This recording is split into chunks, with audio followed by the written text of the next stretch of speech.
This mother's guilt, I cannot even imagine. Day 4 of Adrian Gonzales' trial wrapped up on Friday, which completed the first week, and here's what happened. It's a great day for a great day. My name is Sydney Rushing. I'm a criminal defense attorney in the state of Michigan. Now let's talk about it. The date started off with witness number 10, Kevin Wright's direct examination continuing. They admitted some more photos, and then he also discussed how some of the broken windows could have been from the teachers and students escaping the danger, and then they went over to cross-examination. During cross-examination, they talked about the trajectory of the metal projectiles. They talked about what being covered meant, aka being protected from being hit. They also discussed the line of sight and how someone may have to maneuver around certain things to keep that line of sight or to have a better line of sight. They also discussed with that line of sight and where these cases are, where we would expect someone to be in location. There was a little back and forth between redirect and recross examination, and then the judge gave the jury a break.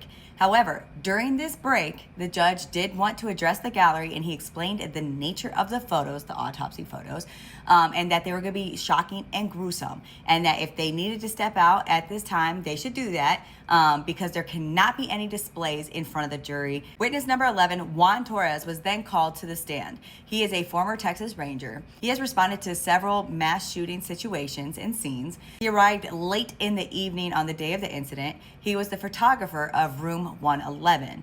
The room was in disarray. There was lots of shell casing, lots of blood swipes, and the weapon was in the closet. He photographed all of these things. He discussed that there was a hellfire, and that a hellfire is something that can change a pew-pew from semi-automatic to fully automatic. Photos were shown to the jury, which included a picture of the front door of room 11, which showed the window being damaged and holes in the door. Thankfully, the photos were not shown during the live stream. I also don't know who would ever want to see those. I'm sick to my stomach just thinking about the photos that everyone in that courtroom has to see. He said when they got there, they were briefed on the room, they did a quick glance over, and then he went in and took photos of the room. He said that the children were removed from the room prior to him taking photos. He said that the shell casings were sorted into which ones were officer shell casing and which one belonged to the monster. He said he was there for 3 days before heading back to El Paso. He also said that the Hellfire trigger system was not recovered during his time of taking photos.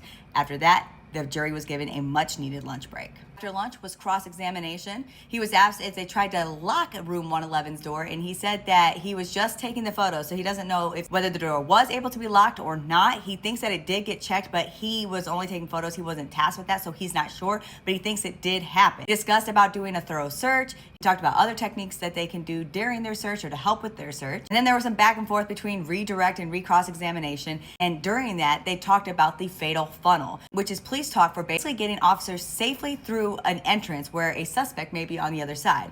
And Torres said that they were taught to get away from that. And witness number 12, Lieutenant Brent Barina, was called to the stand. He's with the Texas Rangers. He was called in to investigate different sections inside the school, one of which was room 24. Some casings had been flagged and had led them to investigating room 24, which is kind of like a different part of the school, as well as many other buildings in the area. There was a hole which was tested with a 3M lead check to see if it was caused by a metal projectile. And pictures were then shown, and one of them showed the reddish positive tube of that test tube showing that, yes, it was lead. It was part of a metal projectile. Also said that when he went into room 111, there was only one body remaining, which was that of the monster.